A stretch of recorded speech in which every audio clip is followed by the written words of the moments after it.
So you guys can hear me? Someone say a yes. Maybe one or two yes. Oh, yes. Okay. Thanks so much. Yeah, awesome. This is great. Well, I thought I was sharing my screen. We can see your screen. You can see my screen? Okay, I actually can see my screen in the two boxes that you have. Yeah, this Zoom interface is getting more and more smarter actually. So too smart for me. Okay, yeah. So yeah, let me just quickly get here. Okay. Okay, so we're going to talk about agentic systems today, and what I mean is, if you've not been living under a rock, everywhere, you look right, you look left, there's agents and AI and agents and more agents and AI. So, the goal of the time that we spend together is if we can clarify and kind of have a kind of more formalized number one definition of an agentic system. What are the problems that it brings to the fore, and how can we uh, actually go into and understand why the agent is behaving in a certain manner. Now, this is a kind of very active domain today, and if you're generally aware that agents or generative AI per se is probabilistic in nature. It's not deterministic, and the way you control a generative AI model is by giving it prompts, or there are some other ways like a RAG or stuff. But then essentially, the whole exercise is about how can you control the behavior to make it more deterministic and less probabilistic. That's the whole, that's the whole uh, application industry around generative AI. I mean, there is this one industry which is building generative AI models, training and kind of making better models. Even they are to some extent kind of investing in that domain too. But the entire or every single AI company today, which is probably more than millions actually, they're all trying to do essentially one thing. I mean, how can you put guardrails and how can you narrow down and how can you streamline the behavior of an agent to be less probabilistic and more deterministic? And thus, when the agent behaves in a way that was not expected, then you want to go into the agent stack and try and understand what's going on. I mean, like why did it behave? What triggered that kind of behavior, or what triggered that kind of misbehavior? So before we go into that, so that's essentially what we're going to talk about, or we're going to discuss in the next hour or so. Uh, Before we get started with that, what is an agentic system? So let's take a few examples, like a client service chatbot, which are kind of very common these days, and some of the companies have managed to kind of remove their EPBX system that they had before, which was maybe mechanical, and replace them with kind of agentic systems. If you have a chatbot which goes into the company documentation, which is in a RAG, feel free to interrupt if you don't understand any of these terms. I mean, I'm assuming that you have been hearing about them all the while and you have a general idea about RAG. I mean, none of these terms, you don't need to really know about them in detail, but if you're completely unfamiliar and hearing this term for the first time, feel free to interrupt and ask a question. Happy to answer. So will that be considered like a RAG-based chatbot, which is and the RAG is the company documentation, which that be considered an agentic system or an ID like Cursor? If you have been using Cursor, Cursor is great. It can look into your code base and build out features for you. You just have to prompt it in English language. An app like Replit, where I work, uh, kind of similar. Cursor lets you code, through prompts, and Replit lets you build out whatever you want to build, actually. So there is, again, these are all conventions that have emerged in the last couple of years. So it's not something that has been there for anything more than 2 years, as a matter of fact. So these definitions are all evolving, and the industry has narrowed down on two clear pathways of definitions. I mean, where based on the statefulness of an application, right? I mean, like I see a few questions. What is agentic AI? Can I call an LLM through an API called agentic AI? Can you add entire code base into a RAG? Yeah, so let me answer both of these questions. These are very relevant questions. The first one, this slide should actually clear that. And the next one, I can talk about that, Balram. Uh, so what the industry today defines, or how the industry wants to categorize, is if you were building an AI application, say last year or in 2023. I mean, 2023, I founded a company and I was building a AI interviewing agent. It used to be very restful, very transactional. I mean, essentially, it is just like an API call, I mean, which is stateless, and pretty much all the state you had to provide it. I mean, whichever way you want. I mean, you want to provide it through a context memory, through an agent memory, or whatever. I mean, that was entirely left to you. I mean, that's that was the approach to uh, agentic system, which was like it was very raw in nature. And what I mean by raw is that you're literally directly talking to the people there, talking to the model, and essentially managing all forms of state yourself. Now that has evolved a little bit today. I mean, obviously, that still exists, where you are orchestrating pretty much everything, and it's always one chat at a time or one call at a time, where you ask it to do something or you pass some information based on which it responds, and then the whole interaction cycle happens, whether you pass the response back to the user feeds something, and very very transactional in nature. And this today is called more like workflow, where you give it a prompt, it does something, comes another with another prompt, maybe two prompts parallelized at some time. I mean, they've become a little more sophisticated, but it is still transactional, and pretty much the entire context state is entirely managed by you. Oh, now this is what industry calls a workflow today. Now, what is an agent? An agent is, I mean, to begin with, the your calls have two personas. So essentially, there is a manager and there is a worker. That's, I mean, it doesn't have to be just two personas. It can be many more personas as well, but at least a minimum of two personas. So all forward facing or user facing tasks are consumed by a manager, like exactly how a manager works in a company. The leadership tells the manager to do something. Now the manager scopes out the work. Now this is entirely managed by you. How do you implement or build out the scoping of the work? And then it can kind of launch one agent or multiple agents to do that work and report back. So it's kind of very humanized way of how humans work in an actual organization. And that is essentially what the industry calls an agentic system. Now, fundamentally, underlying system uh, hasn't changed that much. But that said, I mean, most of these agentic systems today are streaming.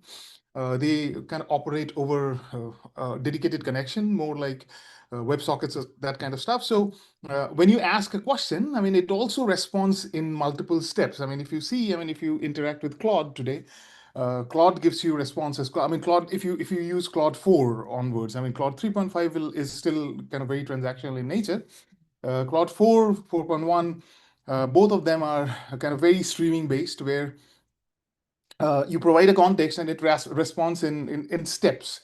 And then again, it's still left to you to manage all the tooling around it. I mean, like what tool calls does it make, what does it do, and so on and so forth. So that today is kind of the definition of ChatGPT 5 is also that actually. So that's also very agentic in nature. You want to actually interact with ChatGPT 5 on a streamed connection, which is like a dedicated connection, and it responds in phases. I mean, so this is, and now there are many definitions of the pedagogy around it. I mean, like, so people call it React system, like and act, rethink and act, or I keep forgetting. I mean, so I mean, every day these comes and the industry finds a new way of defining it. But fundamentally, this is what it means. So this is the formal definition. Workflows are systems where LLMs and tools are orchestrated through predefined code paths. So you don't take decisions. The agent is not allowed to take decisions. Our agent is essentially it's very transactional. Whereas agents, on the other hand, a system that where LLMs dynamically take. So it could be a system where, I mean, and this is very common in Cursor actually, a lot of billing decisions are actually taken by agents. So you could actually get a bill which you don't expect. I mean, if you have a Claude Pro, like a Cursor Pro or Mac subscription, and not all, but some of the billing decisions are actually taken by the agent. So this is kind of a very interesting, right? So what this means for us, or today's lecture, is that the data stack needs to provide visibility into the dynamic decision paths, like where it's a very graph kind of system, right? I mean, where based on something, agent takes a path and goes along that path. And this means that you now have to instrument the entire data flow in a way that you can understand these things, right? I mean, like what is the kind of reasoning chains that the agent is using, or how are they selecting tools, and what are the patterns that is leading to a certain set of outcomes. So, and this is where, I mean, to be a little more precise, you need to model the why part of it. Like, why did the agent do this? Now, classic observability. I mean, if you have been part of kind of any observability system in the past, I mean, I don't know if you've used Splunk or New Relic or any of these tools. I mean, for looking into a system when bugs happen and when things break. Uh, Observability is very much about what happened. I mean, you have been logging. If you logged extensively, you will see your log, and based on the log, you take the decision. But here, I mean, why did it happen? It's logging as well, but then from the logs, or you have to model the why out of the logs, and that's quite different from traditional software engineering actually, and we'll go into why. I mean, why, how it's different actually. So now coming to observability. So what is observability? I mean, again, if you're not familiar, I'm assuming that most of you have worked for some time as a software engineer. Yeah, I'll come to that. So I'll try and respond. I mean, after the break. Otherwise, it kind of breaks my chain of thought. I'll there will be several breaks and QA sessions, and I'll try and answer all the questions that are there. I mean, but feel free to drop in your questions. I'll answer it uh, at the end of the thing, end of the section. So what is observability? So if you worked in like a very simple logging aggregation tool, for example, CloudWatch, right? Uh, I don't know if you're familiar with CloudWatch. I mean, if you're an AWS person, you probably would have seen the CloudWatch at some point of time, where every time something goes wrong, you're logging an exception, you're logging the success as well. I mean, that's also fine. Profiling memory and CPU usage, is that observability? What about microservices? And I mean, each service has their own sets of logs. That's also part of observability. Uh, Fundamentally, the way software engineering today defines observability, I mean, this is something that was emerging from early 2012, 2013, and there were many different tools to kind of display your logs in a fancy way, display the lineage of your logs. That there are many different, and all of these companies that were into observability, like the ones, Datadog, Splunk, what is the Honeycomb, New Relic, they were all doing kind of something like that. But they were only doing in such different ways that every time you needed observability, I mean, you had to kind of install one of their SDKs, and now you had to train your team to quite understand how their tools, and these tools were getting more and more complicated every day. So this is where a standard emerged around 2018. I think the paper came out in 2018. And the CNCF Foundation actually owns this project today. And if you're not familiar with the CNCF Foundation was the one that was formed when Kubernetes was released. This was initially kind of, I mean, there was a lot of push about this foundation from Google, but then it's an open source foundation, and there's a lot of open source developers who contribute to the projects in the CNCF Foundation, as a matter of fact.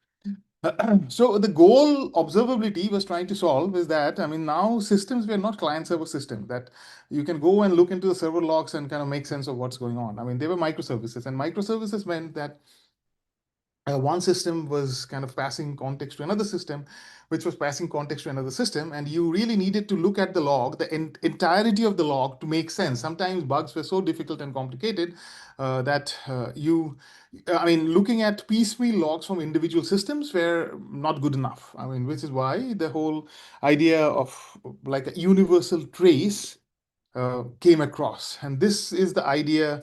So if you have a system where at the front end the click for a checkout happens, there's a middleware that does some massaging of the data, passes the data to a cart, which is a separate microservice. Cart looks for currency conversion to an external service, I mean, which is the currency database. This would be a third party, and then I mean, the whole thing happens, and you get a success or a failure. Now, clearly, you understand there are many different systems. So if you look at individual logs of the system, it may or may not make sense. This is a very simplified example. Maybe in this kind of example, it will make sense. But in real life microservices, it's very hard to track where did the problem happen. And which is why this whole tracing, microservices tracing, was kind of has evolved as a standard of observability today. So all of these products actually support uh, tracing of the whole thing. And essentially what tracing means is uh, kind of maintaining continuity of your logs across multiple different services. So a trace, if you see, I mean, each of these are individual spans. Each of the microservices are individual spans, and the entire thing is one trace. So you can map the whole thing, and essentially the goal of the observability tool that you're using is just how efficiently can they display one trace across its entire spectrum. That's all that these tools do today, actually. So this is just another way of kind of displaying the thing. Individual spans lead together or kind of thread up together into one trace, which is the entirety of the whole logging system. So this is monitoring, absolutely this is monitoring, but where it differs from monitoring is the entire holistic nature of it, or the end-to-end nature of it. So monitoring might actually tell you an error, but tracing tells you where it happens because it has the entire context, spans after span after span, kind of pieced together into one trace. Uh, and again, we don't have to go into the details of the definitions of observability. I mean, like again, this is kind of more relevant if I'm talking to a bunch of only observability engineers. I guess this is kind of more of a mixed batch, so it's just fine. The ideas of observability is MLT, which is metrics, logs, and traces. So that's essentially what is observability. Now, the real thing. So, how does observability and agentic system come together?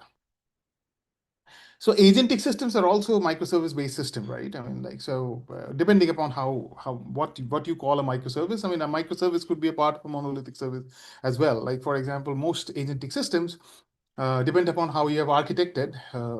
Either you have a separate uh, like a separate module where you make all the AI calls, and because they would have their specifications with logging and stuff would be a little different, uh, and kind of code maintenance standards or whatever would be different.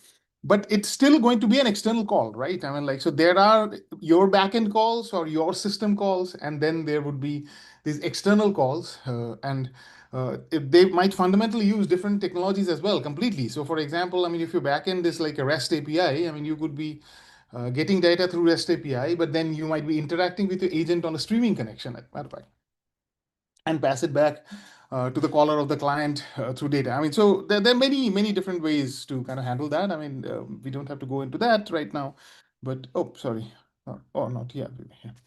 Yeah. So essentially, that uh, it's a classic microservice. It's just more complicated than a classic microservice. So every service is now a combination where at least one service is making entirely external calls and fetching the data from external systems, and then there are services which is providing context, which is providing memory, which is providing all the other things that you need to do, and then passing on the whole thing. So, but naturally, they need like more uh, like a standard based logging, so that uh, so there are two reasons. I mean, that it needs standard based logging. I'm coming to that, but they definitely needs a standard based logging so that you can trace the whole span, or trace the whole set of spans, or trace the whole uh, end-to-end interaction between the client and the server to actually come to what's going on. So even if nothing wrong is going on, you still want to see what is going on. Like, how often does the agent get it right, or how often does the agent get it wrong?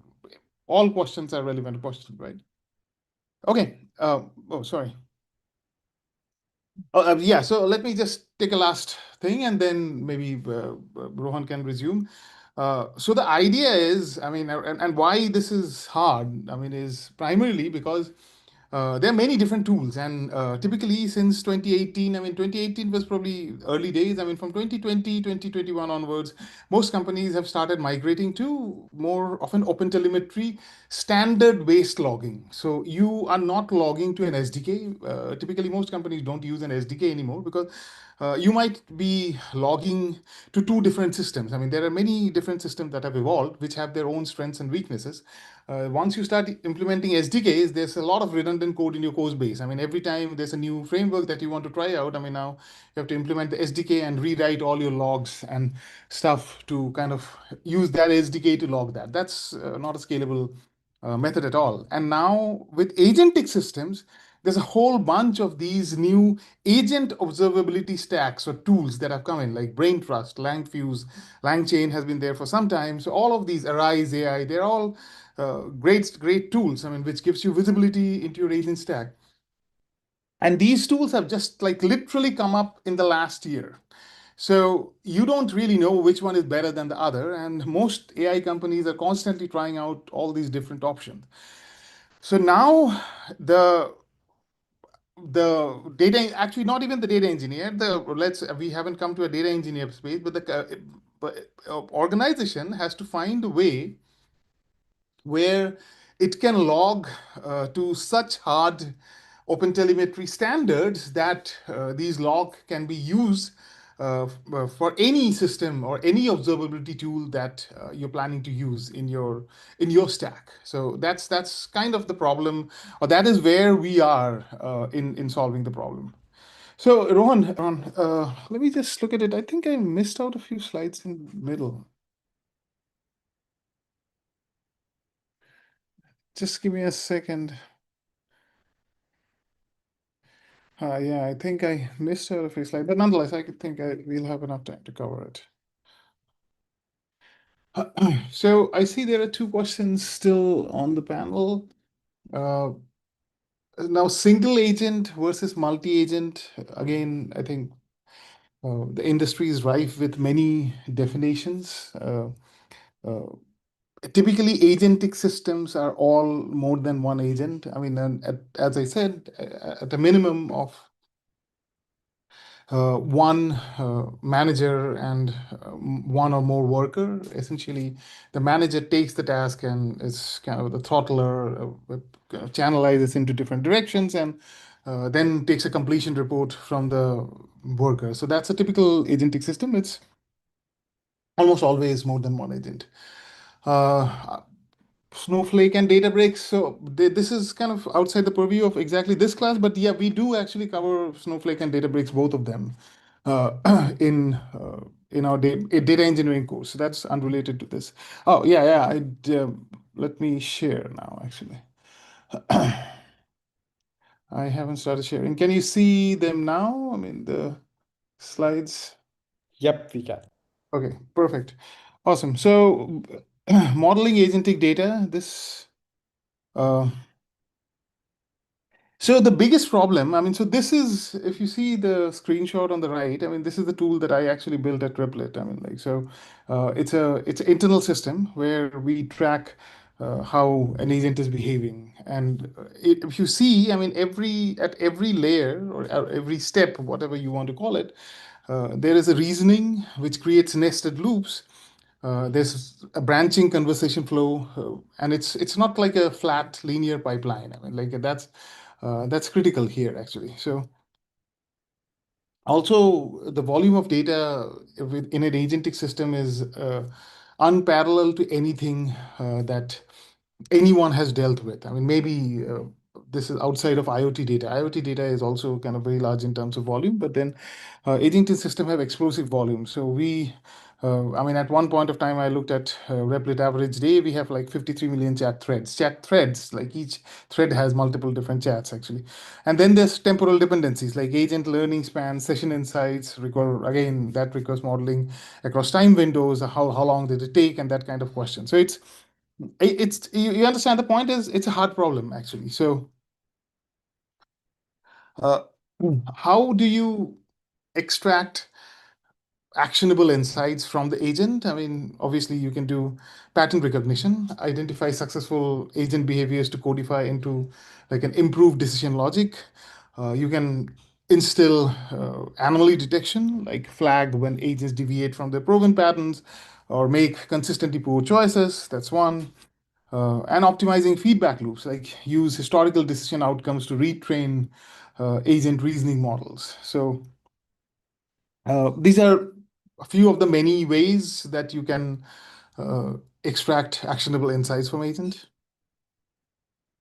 So now we come back to what does it actually mean for data engineer. Now this is also again debatable, questionable, subjective, depending upon the company. I mean, uh, uh, is this a data engineering problem? Is this an AI engineering problem? Is it a software engineering problem? I don't think anyone has a clear answer on that. Different companies take different approaches to solve the problem, and it doesn't matter whether the role is called a data engineer role or not, but it's a data problem that someone needs to solve. So for our discussion, let's assume that the data engineer is the smartest guy in the room to solve this problem, and so we are going to do that actually. So, what do you need to know to essentially, or what is the tool set or toolkit that you need to know to even approach solving this problem? Number one is open telemetry standards. Now, doesn't it end in open telemetry standards? Open telemetry standards is the logging standards, but then today there is a new standard called open LLMetry, which is the superset of open telemetry standards. And open LLMetry kind of tracks the entire breadth of GenAI spans. So you need to understand OTL. You need to understand custom integration of OTel so that at the instrumentation layer, you can actually pipe the data the way you want to see it. You cannot, I mean, whoever is solving the problem, whether it's a software engineer or a data engineer solving the problem, you cannot leave it to someone else to kind of give you the data. I mean, like there's no one agreed way. So you need to see it holistically, literally every single span. Then you have to like literally implement it to OTel and OpenLLM standards, and then kind of look at it. I mean, then get hands-on with the tools that are used to do this evals and kind of provide more visibility into the agent workflow, agent behavior, and stuff like Langsmith. Langsmith has been there for some time. Weights and biases, MLflow. There are many different tools that have actually come up in the year now. Modeling agent behavior using graph and vector databases are becoming incredibly popular, actually. It's a very, agentic behavior is a very naturally amenable to graph modeling. I mean, at every point, the agent makes a decision and takes a node, and if you can model it as a DAG, like a directed acyclic graph, it helps a lot of reasoning. And there's a lot of literature already existent on graph modeling. So if you can model it as a graph, you can actually kind of harness all those existing learning to kind of make things a little better. Of course, vector databases are definitely there for any kind of agent dependencies like RAGs, embedding. At any point of time, you need to embed something and look it up. You need a vector database. And then finally, agent framework integrations like LangGraph, Crew AI, AutoGen. There's a whole bunch of them. There's new ones coming up every day. They are very good at instrumenting agentic workflows from a modeling standpoint, and you can use them to kind of better model the visibility into your agentic system. So this we just debated who is this person, and there's a name that I came up with. Again, this is just something that I came up with. Is the next data engineer or uh, data engineer for the agentic world would be the agent infrastructure engineer. So you need to really understand infrastructure to the same extent as you understand data, obviously. Otherwise, agentic systems are very, very hard to implement without understanding infrastructure. You can't expect someone else will build your infrastructure and then you can look at the data on top of that. Those times are gone, actually. So a data engineer who can bridge the traditional pipeline or ETL expertise with agent observability will become the agent infrastructure engineer. And this will evolve, right, to my mind, in a great way as specialists who ensure autonomous systems are reliable, debuggable, and continuously improving every day. So this is a role, I believe, again, whichever name the role pans out to be, would be a very relevant role and a very in-demand role in the days to come. Pipeline skills are not getting obsolete. They are foundational. You need them, but then this is the breadth of responsibility is expanding every day, and I think that is something that one should be mindful of. Okay, so these are the parts. Sorry, this was the part that I missed from before. Let me just quickly move to the next session. Yeah, so here we have one specimen question that we can actually cover. Again, this is just to give you a feel of how things work. Like this is again a real case from the company that I worked at. Replit uses different AI models, and Replit is not the only one. I mean, any kind of tooling, any AI company uses multiple different models, Claude 4, GPT, Gemini, whatever.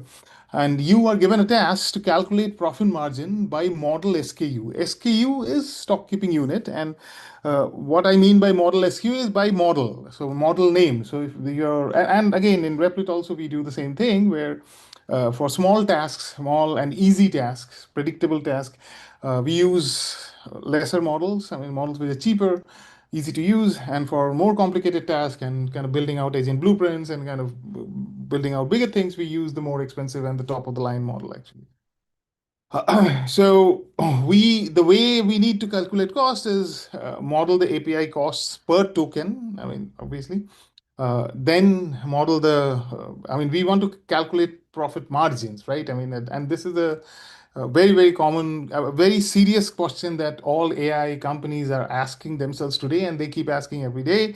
AI is expensive today, and so if you're paying all the money to the AI company or to the model, underlying model companies are all paying their money to the GPU company, but whatever is the cycle, I mean, the point is that are you actually making any money from the user? So that's very important. And so we need the user subscription revenue model, I mean, as in, and the usage volume. Based on this, we can maybe try and attempt a way to calculate profit margins for any of these systems, actually. So how do you measure profitability for an AI model? Wait.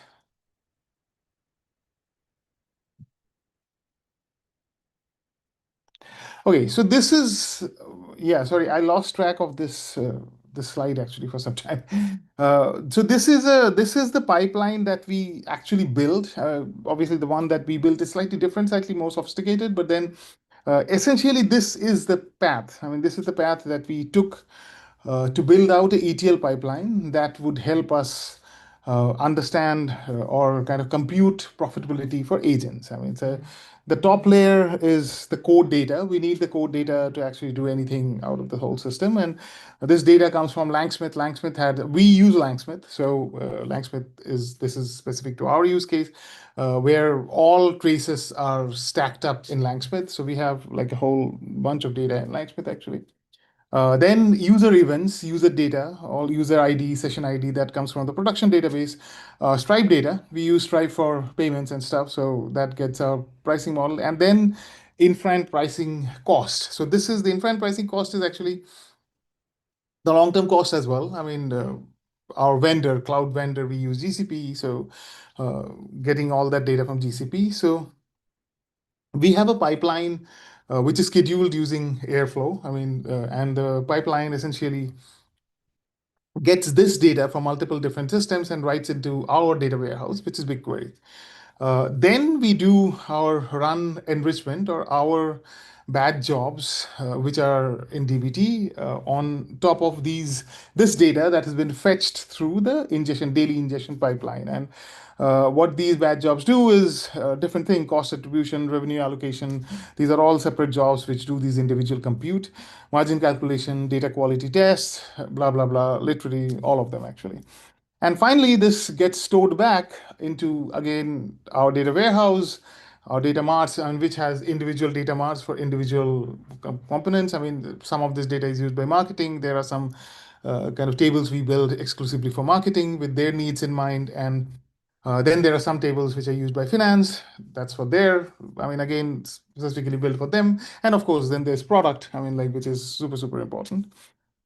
And then finally, at the lowest level is the reporting layer, where the same data is now devoted to different stakeholders at different levels of granularity based on how deep you want to go, or how kind of whether you want to zoom in or zoom out. I mean, that's the goal actually. This is one path of how the data is fetched. And in all our discussion from today, the most important part is the OpenTelemetry reporter. That this was being done before using SDK, not exactly in this architecture. The architecture would probably be a little different, but then principally that's the thing. We have the Replit application, which is pushing data into Langsmith. We do persist the data in Langsmith Cloud as well. Then we get the data we also get that data into our OpenTelemetry exporter. I mean, we call the whole thing as a trace collector. And then we push it to Google Cloud, which are raw traces. And then we run our DBT jobs, as I mentioned, through the ETL pipelines, which processes the data and processes the costs and compute the model costs. So this would be a typical data flow model for building an ETL pipeline that calculates profit margins on an agentic system. Data engineering interviewing tips. Rohan, this is mine or your?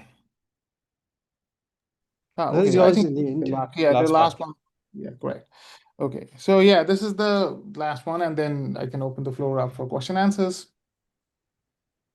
Uh, so what does it take to become a data engineer in 2025? And that question is becoming very, very hard to answer actually. So and a lot, and it's not just data engineering. I mean, it's any software engineering as well. What does it take to become a data scientist in 2025? Even that is changing. And inherently, I mean, in essence, what is happening at a very high level, if you look at it, the breadth of your knowledge needs to increase. And that's essentially what's the most important thing for everything. Number one is that everyone is using AI, ML. And if you're not using AI in your, not ML, by the way, ML is kind of very different actually. So if you're not using ML to do your data work, that means you're kind of lagging behind. And uh, whether you need it or not, and whether this is how business works, right? I mean, the question is not about whether you truly need it or whether there was a real gap that you were trying to solve or not. In data engineering, there were real gaps. I mean, there are some places where AI could be very, very useful. For example, cataloging of data has been an inherent, I mean, has been a long-standing problem which no one has been able to solve well, as a matter of fact. So that could be a very good space for an agentic workflow, where if you can build an agentic system that helps you catalog data and gives you insight by plain natural language, that would be a great thing to build. But then there are many, many things. So essentially, I mean, and we don't have to go into each piece together. I mean, aside from all your principal data engineering skills that you needed, now you need a whole set of new uh, AI skills to be a data engineer and someone to stay relevant in the industry today. And you need to know about LLM frameworks, you need to know model deployments, you definitely need to know about vector databases. I mean, you might be asked to look into vector databases. I have been asked to look into vector databases. You need to understand agentic AI, of course. You need to understand cloud infrastructure. That's getting very, very relevant today. I mean, like, we are living in the world of CNCF. I mean, where engineers are supposed to be responsible for their DevOps. I mean, there is big companies do hire DevOps to help you, but then fundamentally you are responsible for the infrastructure that you build. So you are responsible for the data infrastructure that you build as well. So that's there. And then modern stack-driven tools, your data lakes, data warehouses, your observability framework, and pretty much all of it actually. Yeah, that's what it takes to be a data engineer in 2025, and you're in the right place with where interview Kickstart can actually give you all the skills, the full breadth of skills that is.